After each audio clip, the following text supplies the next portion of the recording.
Hey everyone, I hope you're having a great day today. My name's Cody and I want to thank you so much for stopping by. Today it is a very different video in that I've put together a recap of everything that we've accomplished this year. Well, most everything, I suppose. It took a lot of work to kind of get this chopped down into kind of the highlights. So this will be, I guess, an abridged version of everything that we got up to this year. So I hope you enjoy it, and I just wanted to thank everyone for the support and following along. I think at the time of filming this, there's around 170 subscribers, people that have wanted to hang out with me for the year, so really do appreciate that. I hope you got some enjoyment out of the videos that I've done this year, and yeah, I look forward to watching this one, so enjoy, it's for you, and yeah, I'll catch you on the other end. Hi everybody, I hope you're having a great day. It's a beautiful day out here and I'm going to be planting just a few more tulips while the weather permits. So we're first week in November here, which is a great time to plant tulips as long as there's not too much snow on the ground for us. Usually that's the case here, but weather's cooperating with us, so I'm going to get an extra chance to plant some nice late tulips here.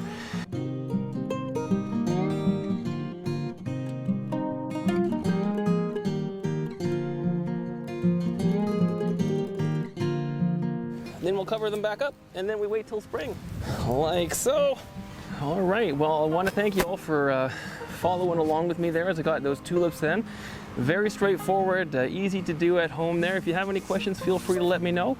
But yeah, I want to thank everyone for watching this and I hope you have a great rest of your day. Take care, bye now.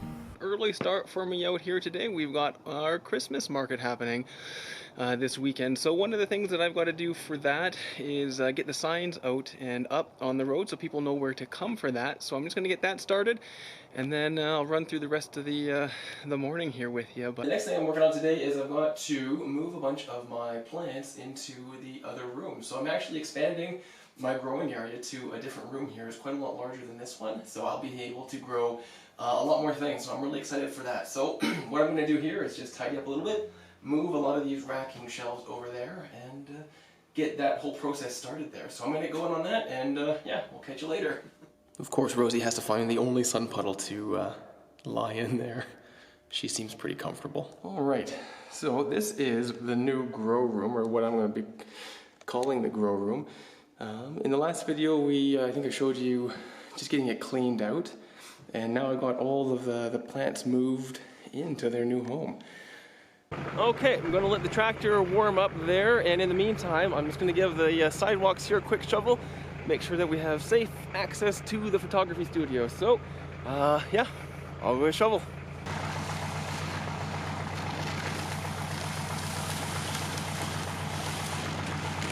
We did over the weekend have quite some strong winds, and that led to a rather unfortunate occurrence here, so I'll just spin around, and as we can see, one of our porta potties decided to take a little nap on us, so I'm going to try to get that righted and probably cleaned up. Might be a bit challenging because, like I say, it's about -20 right now, so I don't know what we're going to get into when we get in that unit, but I guess the best thing to do is just to start on it, so I'm going to get that cleaned up here right away.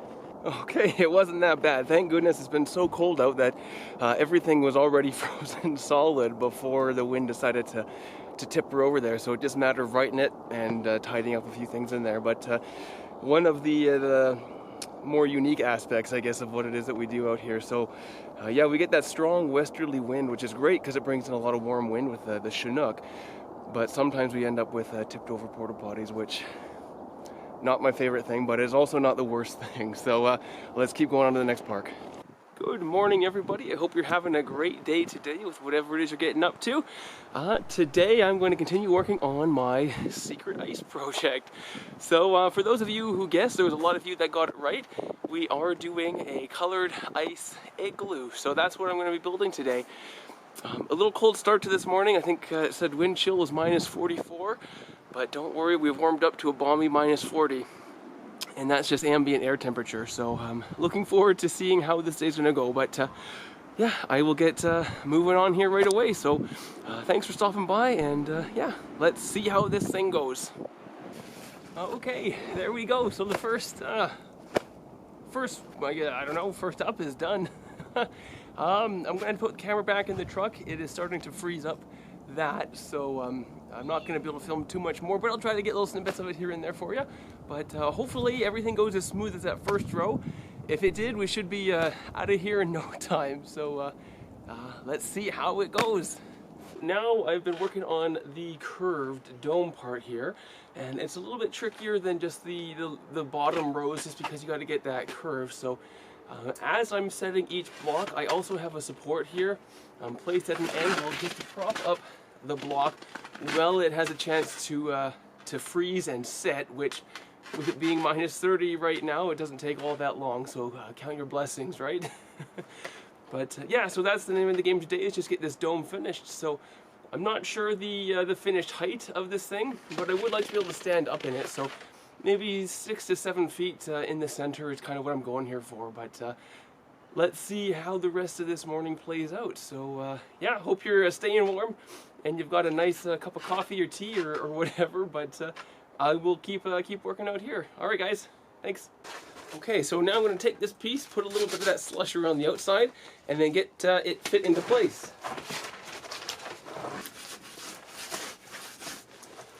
Okay, that's pretty much it. So what you see me doing there is just rubbing this stuff back and forth, and that's going to help fill in the joints with the slush, and it slowly works its way into the cracks, making sure that you got enough ice mix in all the way back there. And in a few minutes that piece will be frozen solid, and I can move on to the next row. But we're almost done the dome here, so I don't know if you can see. Yeah, this piece here I'll fill, and I'll just keep on going. Okay, guys, here is the finished igloo. The camera died on me last night when I was wrapping up here, and I think it got a little bit too cold for it to want to operate. So I just finished off the entranceway in the front of that dome. I'm just going to take you inside here now to give you a little look on the inside. So come around here through the front door into the igloo. You can see the roof all the way around. Doesn't that look cool?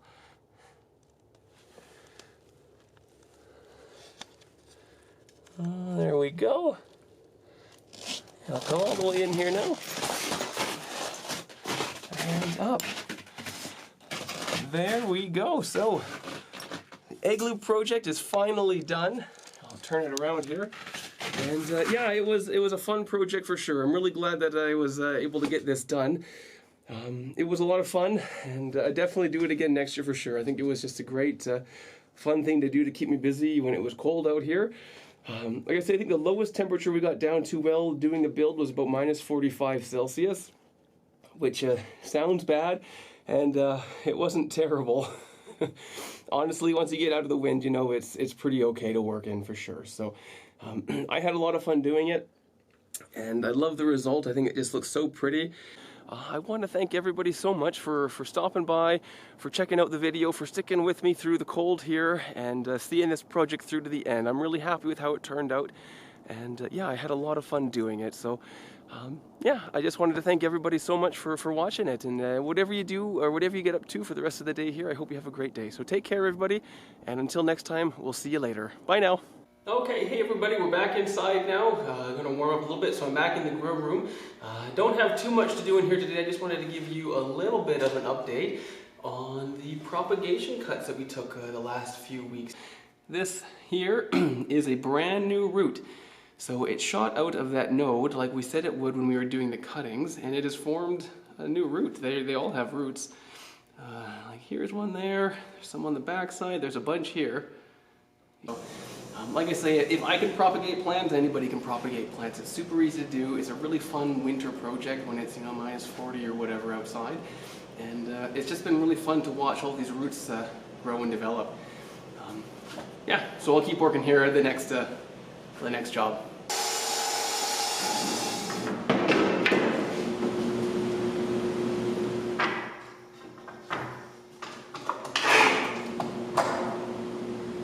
So I've made the boards 6 foot in length. Now what that's going to allow me to do is cut them up individually after the fact. So instead of having to make 4 or 5 boards at a time, I can just make one board and then cut it down to size, saving me a lot of time, which is fantastic. So that's what I'm going to do next. I'm going to hop on the saw and get these all cut to length. There we go. So this is the final product. The boards have been sealed up and it dried off, so the excess oil is taken off, but That's the dark one here. There we go. And then the lighter color one here. So yeah, just a fun little project that I figured I'd give a try here while I got some colder weather here to keep me busy and inside for a little bit while still being a little bit productive. Okay, well I just pulled the bales back and I am a little bit shocked at what we've got here. So last year it just looked kind of like a pine cone, honestly. And to put it in the ground here, and they say to mulch it with wood chips or something like that. And yeah, I'm just a little bit surprised that we've got 3 that came up. So yeah, they still look like they're quite not ready yet. I don't know how to tell if they're ripe or not. I've never grown Arctic pineapples before, so maybe I'll dig one up here and we'll have a quick look and see if they're ready to harvest. Now, I don't want to disturb them too much because I don't think they're really ready until sometime in the summer. So I'm just going to dig around here a little bit and just have a quick look, see what we've got. Okay. Still looks pretty green. There we go. All right, well, holy smokes, there we go, guys. I did not expect for this to turn into anything. You know, when you buy random seeds online, you never really know what you're going to get, especially if you haven't grown it yourself before. And when I bought the Arctic pineapples, I really didn't know what to expect, but certainly not this. I don't want to dig it out too much. I don't want to disturb the roots. It still has a long time to grow and ripen up. Sometime maybe in the summer, it should have a chance to really plump itself up and be ready for a harvest. But blown away by, we got 3, it looks like they're going really well. Some other ones might pop up here later, I'm not too sure. But yeah, just blown away by how this turned out. So let's get these guys tucked away for the rest of the spring here, and then we'll have a look back on them in the summer and we'll see how they turn out. But who would have thought, you know, Arctic pineapples, next time you see them online, definitely give them a try. It's worked out well here for us. So let's get them tucked away and move on to the next thing. Okay, yeah, so there is a fire truck at the end of the laneway. There's about half a dozen cop cars blocking the roadway, and I'm not sure if we'll be able to see it or not, but down that way is a train track crossing, and the fire extends all the way down there. And then from what I understand, it extends all the way to 2 towns north of us as well. So just wreaking havoc. So I am going to put this down and I'm going to get back to a safe distance here. But yeah, not every day that we get this. So hope everybody stays safe out there. Alright, we are just down at the fire here. You can see in the background there at the top of the hill, that's the farm, so you can see how close this got. Yeah, never a fun feeling when you're told to evacuate, that's for darn sure. Just wanted to bring you guys down here and have a quick look at everything that happened. A big fire, that's for sure. I'm glad everybody's safe though.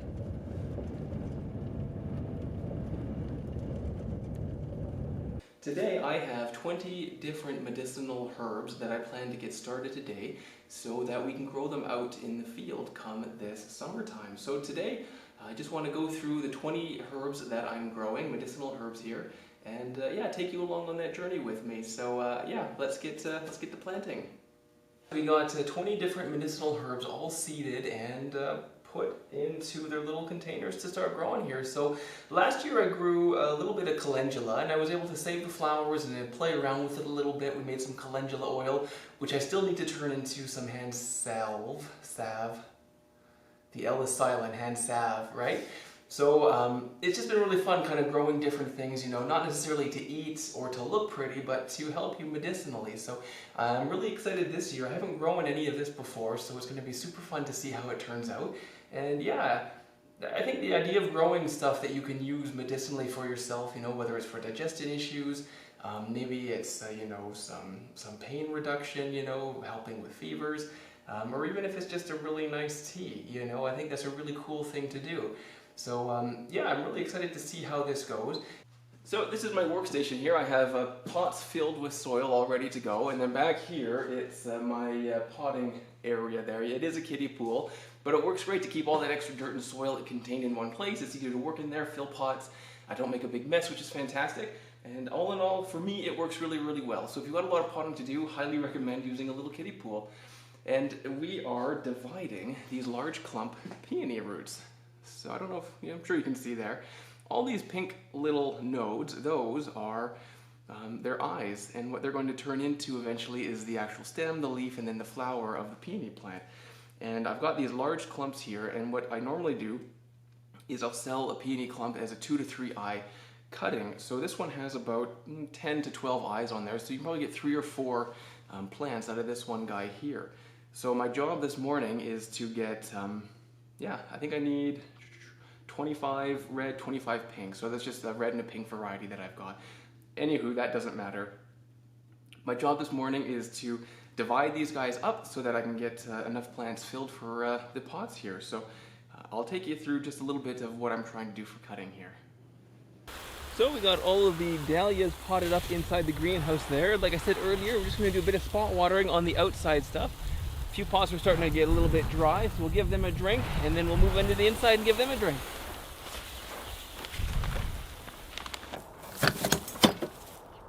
I do have 200 here. Now that's pretty fantastic because each one of these rows is 100 feet, and not that I'm very good at math or anything, but I think 200 divided by 100, we should end up getting about 100 plants per row. So let's get digging some holes. There we go. We got all 200 of those peonies in the ground, and I think it's going to look fantastic. It's going to take a little while for them to get settled, a year or two, but yeah, I think it's well worth the effort now to get it done. It's just going to look fantastic. I did end up, like I say, spacing them out, so I'm glad I took that time ahead of the project to actually dig the holes, make sure that the spacing looked right. It's just going to overall make the project shine a little bit better. I'm not good at random planting, so I think this makes it a lot easier in the long run to make it look nice and cohesive. It did take a lot longer than I expected it to, but I think that goes without saying, as most of my projects seem to go on a little bit longer than I intend to. But I'm glad I got it all done today. Everything looks great. They even had a little bit of rain there to water them in, which is fantastic. A little hard to film with one hand, but I'll try to give you a quick look as to what this works. So as I push this, the front wheel spins, which in turn drives this little belt. And this belt turns this seed wheel inside the seed hopper there. You can see that. And this seed hopper has holes that'll pick up the seed that is the right size for whatever you're trying to pick. Lots of different seed hoppers to choose from. When it picks it up, it drops it through the little hole right there. All these little holes in the hopper you can see. Seed will go in there, drop down. It drops down that chute right there and into this little furrow. Now we've got this metal wedge here that actually opens up a little channel for the seed to fall into, and I'll see if I can get one to drop here. And this chain scoops some of the dirt in and around the sides, covering back the seed up. And then this back wheel rolls over the area where you just planted, so it kind of packs down the area where the seed's at, giving you a nice tight closed system for seeding. It works really fantastic. You do need to have your field prepped to do it, so if you were to do this just on sod or grass, it's not going to work for you, but it goes a long way to help make this whole process a lot easier.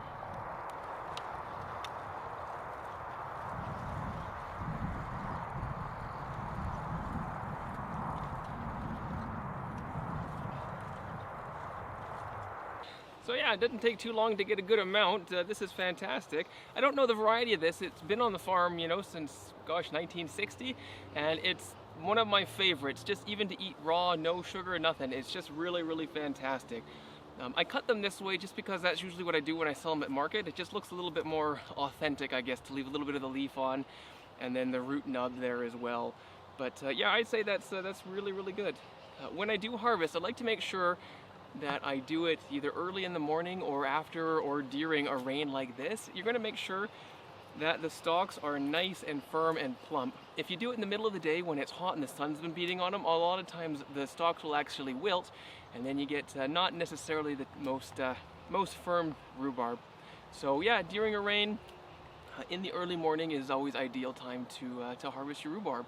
And you never want to take too much either. You don't want to overpick. It will keep producing, but you don't want to take so much that the actual plant there doesn't have enough leaves to photosynthesize to make more energy for itself. So always take just enough for yourself and make sure the plant has plenty there.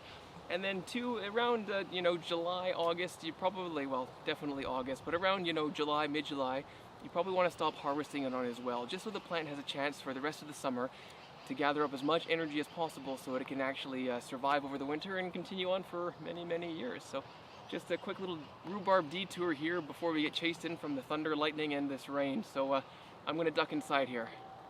We are out in the field now. So like I say, last week it was crazy stormy with the wind and the rain, but this week it's nice and calm. So the other day I was able to get everything all tilled up, which makes it a lot easier to plant into. First thing we're gonna get in the ground today is potatoes. Now, I know potatoes can kind of be mystifying for a lot of people, but don't worry, they're super straightforward. If I can do it, anyone can do it. So when we're planting potatoes, we start off with the seed potato. Now, you've probably seen these in your cupboard at home. When you buy a potato from the store, it gets all these long shoots on there.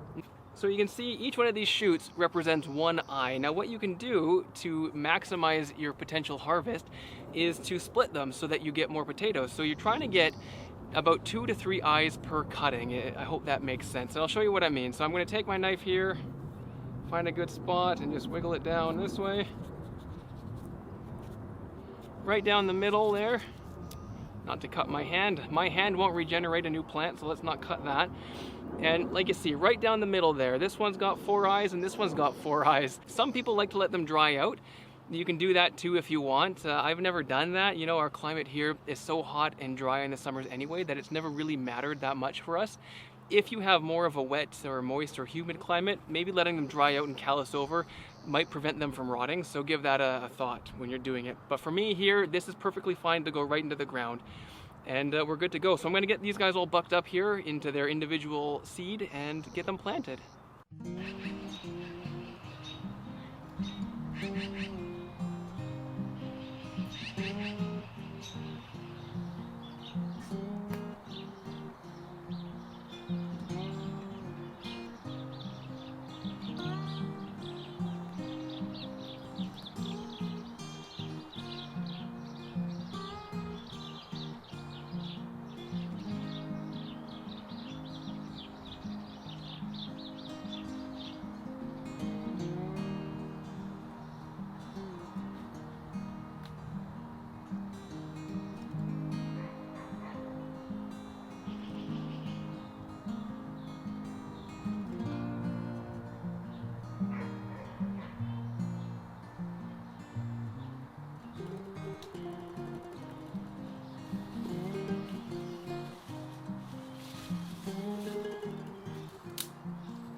A little while ago, I was able to share with you a close encounter with a baby owl that we have around the farm here. And over the last week and a bit, I've been noticing some abnormalities with this little guy. Long story short, he only has one wing. So the long-term viability of this guy out in a wild setting like this is not very good. Chances are the parents will stop caring for him, stop feeding him, and the magpies will probably take over from there, and you know the outcome. So we've reached out to a bunch of different local rescues and sanctuaries and stuff like that, and we finally found one that's willing to take him in. So my job this morning is to capture this little guy and get him safely packaged so that the rescue can come out and take him to their sanctuary. So that's what we're going to do today.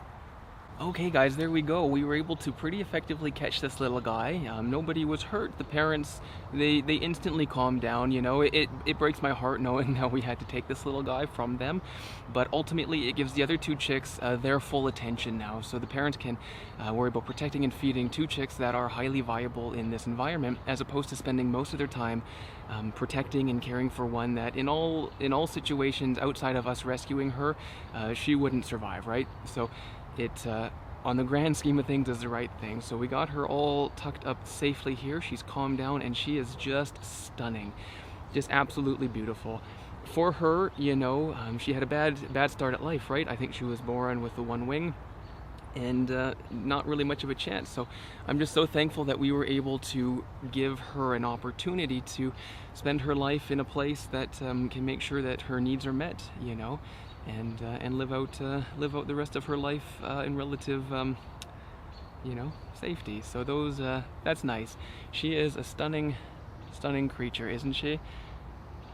Look at those eyes, eh? Let's see if I can get closer here.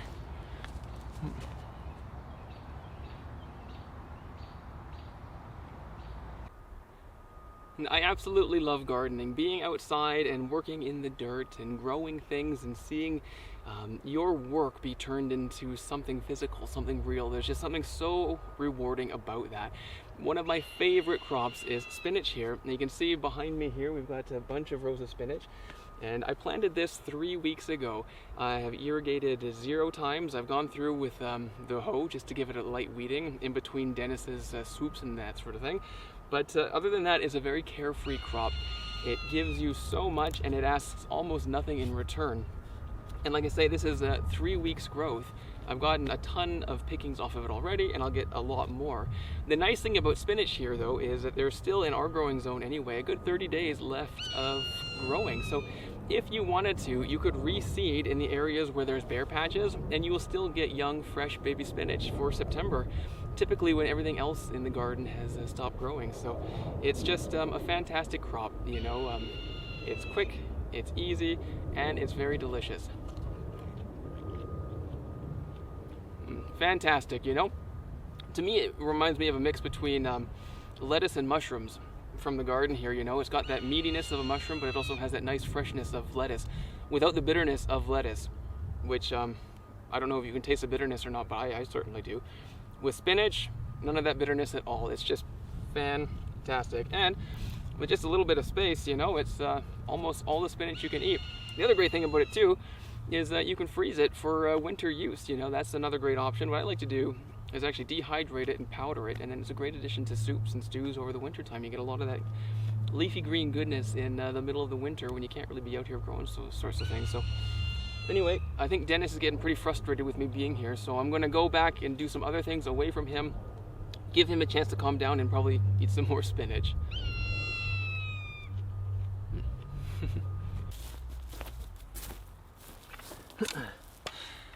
Well, there we go. So it doesn't take too long to get the weeding done for any of these rows. The challenge I'm running into right now is when my friend comes to say hello. It is quite honestly not ideal. When you start to hear the wind rustling behind you, you know he's right over your head, and it can be a little bit intimidating, not gonna lie. But that's okay. I'm gonna try to get these potatoes hilled, wrap up out here, give our friend a chance to cool off, and then get on to the next project. So let's get to hilling. There we go, right on cue. There is Dennis. He, I didn't think he was going to notice me today. I thought I'd get in and out, but good thing I got the helmet on. But just, oh boy, just a few minutes of harvesting the lilies, and look at all these that we got here. Isn't this just fantastic? Absolutely stunning. 2 buckets. So I'm going to get these guys into some water down at the front of the farm market there, and people can start picking them up. So yeah, let's get out of the danger zone here and down to the market. The sunflowers are absolutely loving this rain that we're getting here. Don't they look fantastic? I planted them a lot differently this year than I did last year, and I'm kind of liking the way that they turned out. You know, there's a lot more, they're a lot tighter in their rows. There's a lot more of them, and I think it just kind of gives that nice look that you're in a nice, beautiful field of sunflowers. I mean, technically that you are, obviously, it's a field of sunflowers. But it's a lot smaller than, say, like a whole section or quarter section done in sunflowers. It's just an acre or two here. But I think it gives a good effect and it makes it look nice. And I mean, even the deer were out this morning admiring all the work there. So anyway, they are loving this drink, and I'm so happy because it's been so dry. This is probably the first rain we've had in dang near, you know, a month. So it's been really well received out here for sure. There we go. Something that I've enjoyed doing is trying to incorporate more of the herbal side of the farm here, you know. So we've got chamomile tea, which is fresh from the garden. We're going to be working with our calendula plants that we grew last year and then infused with some carrier oils to make some other botanical products. And it's just nice to be able to utilize the land in more than just having flowers or vegetables, you know, doing it in different ways. So really going to enjoy this. We just finished pouring all of the calendula salve into their little containers here, and just gonna leave them out overnight to cool off, and then we'll get them capped here with their lids and then stickers for their labels, and then we're all good to go. If you're unsure about the consistency, you can always test it, right? Like I say, don't let perfection be the enemy of the good. Just wanted to share another aspect of what I do out here with you guys, a little bit of the herbalism, and I think the more that we can do those sorts of things and gain a true deep appreciation for the natural world that we live in, I think that's a really good thing, you know, getting those nice deep connections with the earth here. And what a better way than to grow it and to utilize something that you can use.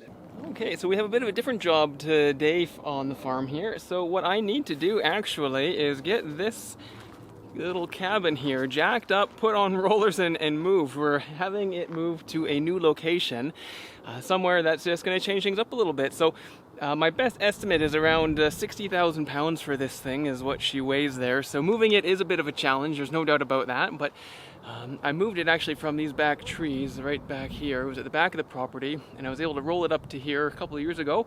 And so anyway, I'm just going to try to get this thing jacked up, put on the rollers, and see if we can't get it moved. So it should be a pretty straightforward day, but let's see how it goes. There we go, guys. I'm making the turn around the driveway here. You can kind of see we're heading down the roadway now, and turns are always a little bit hard because, like I say, the differential on this doesn't exist, so turning's impossible. But if you go slow, you line them up properly, it goes pretty good. But I'm gonna get back to moving these rollers, and we got her moved. I still need to get the rollers out from under there, lift it up, take those out, block it, make sure that it's nice and level. And then of course I've got to move the truck down here too, but I'm hoping that the truck is a little bit easier than she was here. But yeah, that's it. What a fantastic day. I think the setting back here, it doesn't really show all that well in the camera, but it's nice with the pine trees there and the cabin.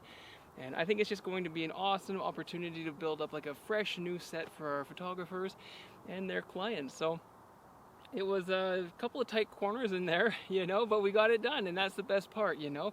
A few hang-ups, but nothing major, right? As long as you stay positive, keep pushing through, eventually you'll get to where you want to go. But that was 2 heavy, hard days. I'm exhausted. I'm going to call it a day here. But if you were able to watch this and enjoy it, I really thank you for spending time with me. I really do appreciate it, guys. So today we are going to spend some time in the pumpkin patch. It has been frosty the last few nights.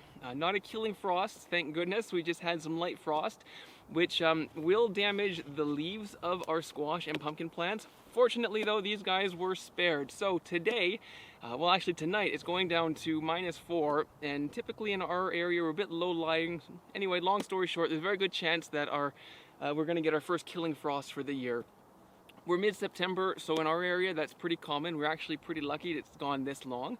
But yeah, the name of the game today is get the pumpkins out of the field and into a nice, warm, dry place to cure. So isn't this one just beautiful?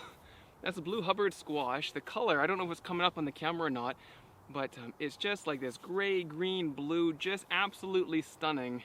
Yeah, I really like this guy a lot. So I'm gonna try to rescue all of his friends out in the field here today. So let's get to work.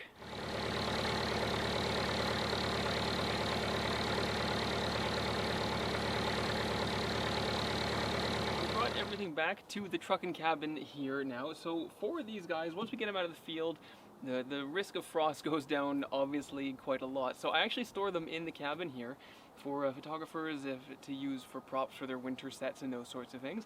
And then also what we do with some of them is we'll eat them, and then I also save the seeds as well. So I do the heirloom seeds and those sorts of things. But anyway, yeah, I just wanted to show you guys the haul that we had from our pumpkin patch this year. It is a lot smaller than it was last year. If you were watching us for a while now, you probably would have saw the video earlier this spring where I was trying to get the pumpkin patch planted, and we had those crazy winds. It was like 72 hours of crazy gusty winds, and it was wet, and I had a heck of a time trying to get that landscape fabric down, so I had to change my plans. The pumpkin patch was pushed back like 10 days, maybe a week for planting, so I wasn't expecting much with this year's patch, but every year you go in and you harvest, and it's just always amazes me at what comes out of the patch here. So a good variety. I'm really excited to try this guy especially. This is a Georgia roaster, a candy roaster. Looks beautiful, and apparently it's supposed to be really quite sweet, so I'm really excited to give that a try. But they all just look fantastic, and yeah, so I just wanted to share with you guys a little bit of the pumpkin patch here.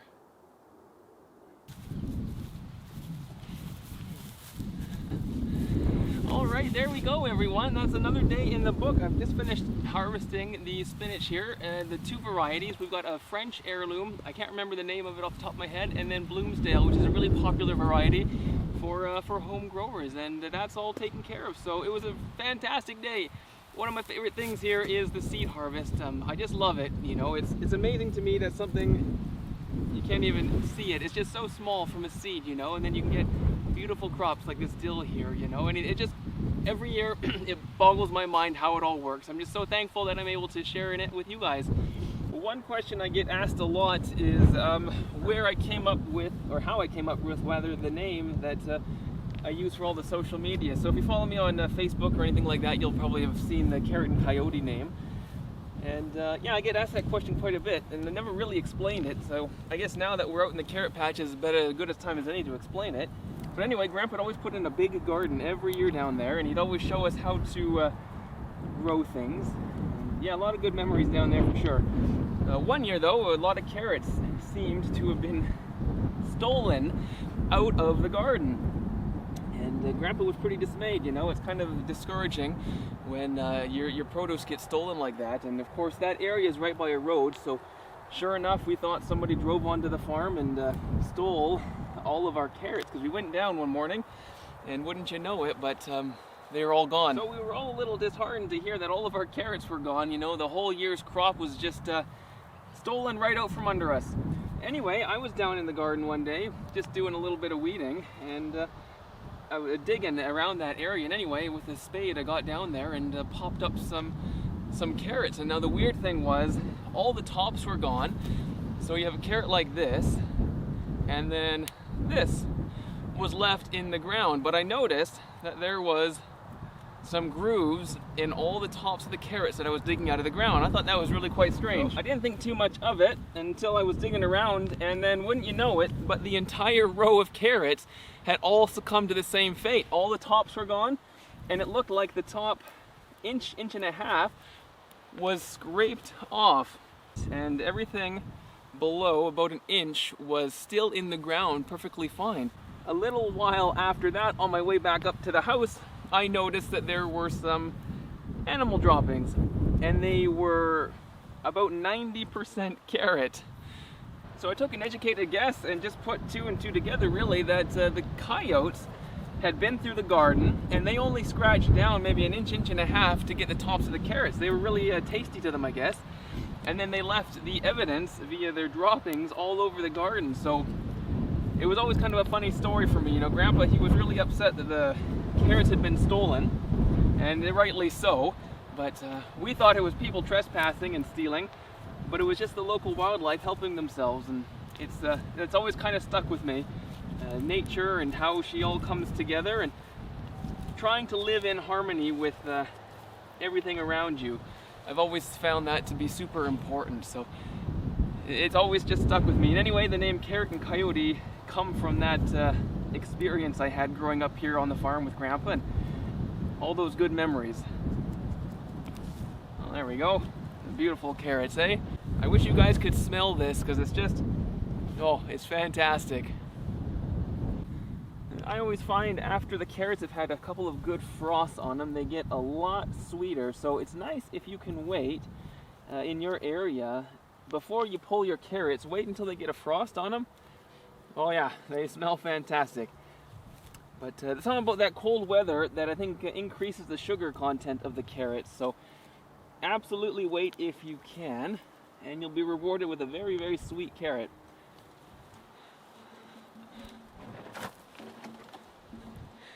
Now there's a good thumbnail if I ever saw one. Isn't this so cool? Welcome to our garlic patch for 2022. Super excited. I always love this time of year.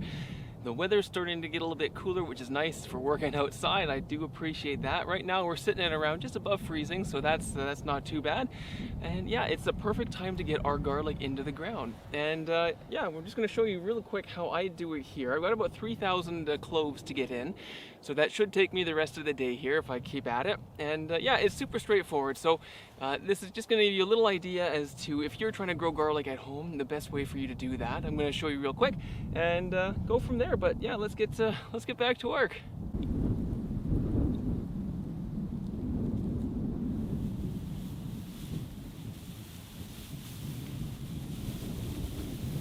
Not only does it help trap moisture in there, so anything that comes with the snow, but it also suppresses weed seeds. So there's a lot of seeds everywhere, and this is going to help stop those from germinating. And if they do germinate, they're easy to pull because their root system isn't strong enough to support how high the plant has to grow through the mulch. So like I say, if you're going to do garlic, don't do it if you can't mulch it. Whether it's like wood chips, compost is a great mulch. Straw works for me because it's cheap and effective. But yeah, so I'm just gonna get this all spread out here, and we'll wrap her up. There we go. There are about 6,000 tulip bulbs in this bucket. Isn't this a beautiful sight? So now the easy part. Let's get 6,000 bulbs planted. I think it'll be quicker than you think. So without any further ado, back to work.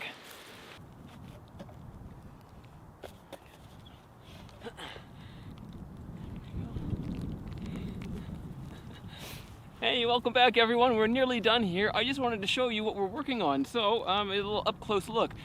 Typically the fall is the best time to plant your peonies because while the tops have gone dormant, let me break this open here for you. Underneath it is a fury of activity. I don't know, you can see all those new little roots growing. Those are what's going to help jumpstart this plant in the springtime. It is also, sorry here, it's also the time that it's setting its next year's buds, and it usually does that right around this junction between the root and the stem. And yeah, this one's looking really quite nice. But yeah, fall is the best time to get these into the ground. They like this cooler weather to help them set those nice feeder roots, so come springtime when they wake up, they're just right ready to go and their buds can start blooming. There we go, we just got one pass done with the hooks there, and we still have quite a few carrots. So the interesting thing is, typically when a carrot is damaged by the freezing, you'll notice at the top of it that they start to get some cracks and splits, and I think that's from when the carrot the water content in there crystallizes. It bursts those cells, my only guess there. But the interesting thing is, on all these guys that I've dug up, I don't seem to find any of that damage. So as far as I can tell, these guys are 100% okay. So great success. There's probably a good crust of icy dirt on top, but below that it hasn't quite frozen yet. So I'm just gonna keep going through here and see how many of these beautiful December carrots I can get out of the ground. Oh, look at that pole, that's beautiful. Isn't that a thing of beauty? This is crazy. So let's give her a try here. Brush it off in the snow. Oh yeah, look how that cleans up. Isn't that fantastic?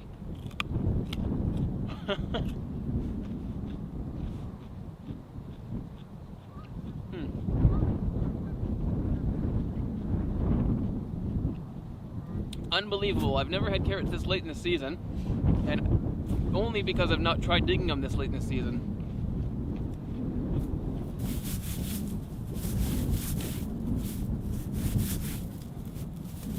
But we had a great Chinook day and figured I'd give it a try. So this carrot has survived, you know, 2 or 3 weeks at -20. That's air temperature. And it is still as fresh as though you're picking them in the summer, you know. Truly, truly amazing. So it's really good to have a chance to come out here and get these guys harvested and stored away in the root cellar for the rest of the winter. So I'm really excited. This is really, really cool. Literally and figuratively, I guess, eh? There we go. We have the sauerkraut all into their jars now. I just need to get them labeled and put into the fridge, and they should be good for quite a while, I think. It'll be neat to kind of see how these guys go, and shelf life and all that sort of thing. But a great little project to do, especially as the weather starts to turn here on us. If you've got cabbage, you can always pick it up too at the store. It's quite cheap. And yeah, I'm blown away at just how tasty this homemade sauerkraut is. And relatively cheap, very good for you, and just a great way to add flavor. A great side dish. I like to just eat it by itself. But yeah, and then I do have a little bit of the brine left over here, so I do have a few more cabbage that I'm going to start another batch here with pretty quick. And I'm just going to use this as a little bit of a start to the next batch, so I have a little bit of extra liquid to use. It's about -30 outside right now, and I think it's a great project day to be inside. Doing something that kind of counteracts that nasty cold weather out there is fire cider. So if you've never heard of it before, it is fantastic. It helps with a lot of ailments, especially common colds, common flus, and just helps invigorate and warm the body. And I'm just going to get these chopped up. We'll talk a little bit about why I'm putting each of these ingredients in there. There we go. So another great little project to get done while it is freezing out there. And it's kind of beneficial too, right? Because it's like it's super cold outside, -30, whereas when this is ready, this is going to be anything but cold. So last thing to do is really just kind of shake her up, agitate it, and you're going to want to kind of agitate this every day. So if you get a chance, put it somewhere high traffic where when you can walk by and just give it a shake to help keep everything mixed up. That would be an ideal thing, just to keep everything working and moving. But it's going to sit for probably a month to let everything kind of work itself together. After a month, I'm going to come back and probably do another video showing you how I'm going to pour it off here and drain it, and then we might even do a sample if I'm feeling brave enough.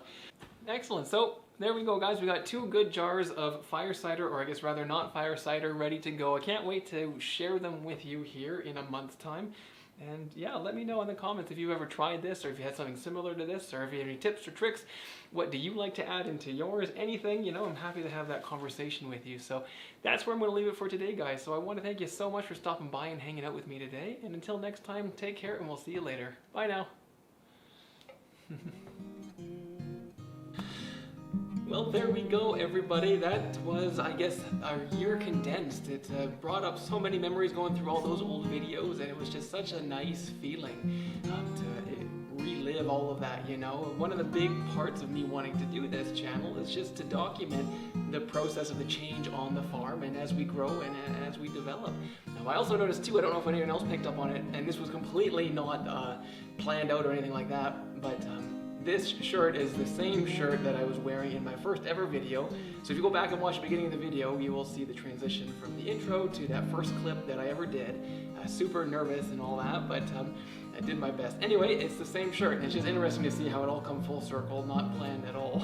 I just find it really cool. But that wraps up 2022, everyone, and I just wanted to, from the bottom of my heart, say thank you. I really do appreciate it. This, like I say, is just kind of a little project I wanted to do, but it's been so fun watching the community grow and people engage with the comment section and learn different things or different giveaways and all those sorts of things. Building this community for me has been such a fun little project to do, and it's all because of you. You know, you spend time every week watching what I'm getting up to, and you support it, you know, and I just wanted to say thank you. So Yeah, again, thank you so much. I really do appreciate it. 2023, I think, is going to be a fantastic year. I've got a lot of great ideas, and I just can't wait to get working on those. But I'm going to leave it there for now, everyone. So I hope you have a safe and a happy and a healthy new year. Be safe out there, everyone. And until next year, have a great one. So take care, everyone. And again, thank you so much. We'll catch you later. Bye now.